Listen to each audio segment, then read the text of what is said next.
सुनते कानों को मेरा सलाम। अस्सलाम वालेकुम। कैसे हैं आप सब? उम्मीद करती हूँ आप सब खैरियत से होंगे। तो आज हम आपके लिए लिए हैं चूरी बनाने का तरीका।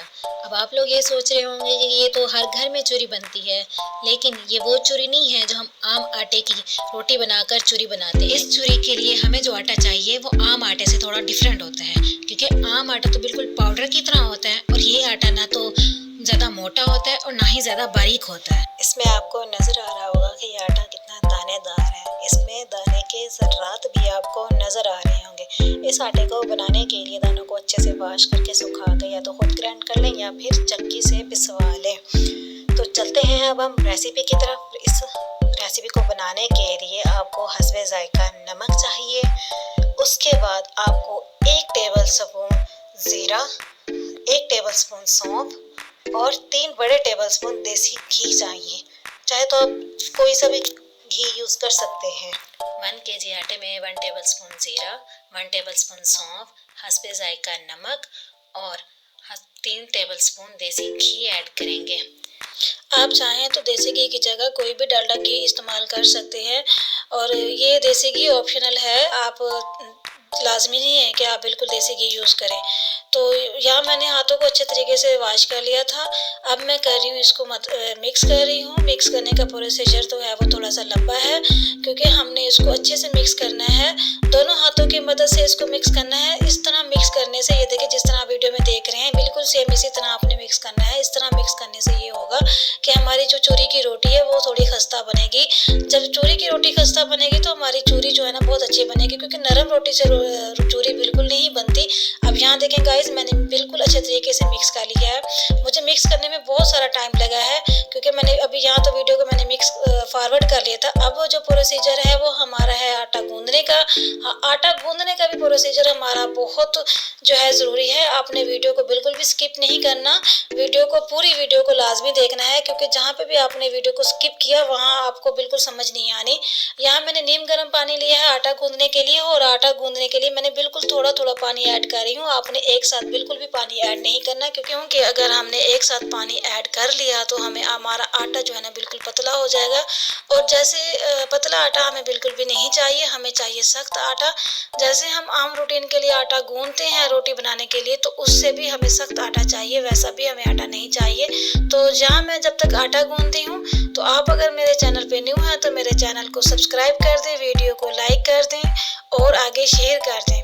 वीडियो देखने के बाद किस किस ने इस रेसिपी को ट्राई किया है मुझे कमेंट्स बॉक्स में लाजमी बताइएगा। और एक बात जो आपने याद रखनी है वो ये कि आपने आटा गूंदने के फ़ौरन बाद जो है ना रोटी नहीं बनानी।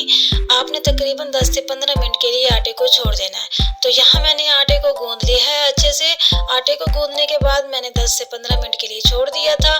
तो अभी जो है ना मैं आटे को आई लगा के अभी मैं इसके बड़े बड़े से पेड़े बनाने हैं। मेरे पास ये देखिए 1 kg आटा था, तो मैंने इसके सिर्फ 4 पेड़े बनाने हैं बड़े बड़े से। तो यह 4 पेड़े जो है ना आप इसको बना लेने हैं। 4 पेड़े बना के आपने रोटी को बेल लेना है इस तरह से जैसे आप वीडियो में देख रहे हैं। तो ये आटा इतना सख्त था कि मैंने स्लैब पे रख के इसको गोल गोल घुमा के पेड़ा बनाया और बेलन की मदद से ये रोटी को देखो मैंने बेल लिया है। ये अब इस तरह आपने तवे को गर्म कर लेना है, लेकिन तेज़ गर्म तवा नहीं करना, बिल्कुल जो है ना नॉर्मल गर्म करना है और उस पर अपनी रोटी डाल देनी है। और हाँ, एक और बात, आपने रोटी को हल्की आंच पे पकाना है, इस तरह कपड़े की मदद से दबाव दे दे के। अगर हमने तेज़ आंच पे रोटी पकाई तो हमारी रोटी जल जाएगी, बाहर से तो जल जाएगी, अंदर से कच्ची रह जानी है। इस तरह मैंने ये देखे मेरी रोटी बिल्कुल तैयार हो गई और ये देखे रोटी किस तरह खस्ता है।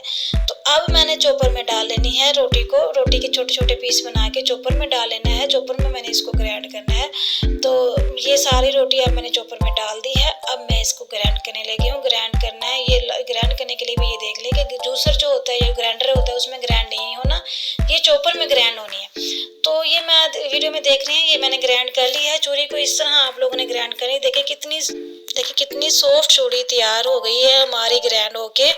तो यही नहीं है कि यहाँ तक ये हमारी चूरी बन गई है, बिल्कुल बिल्कुल भी नहीं। अब इसको हमने खाने के काबिल बनानी है। खाने के काबिल बनाने के लिए हमने शीरा इस्तेमाल करना है।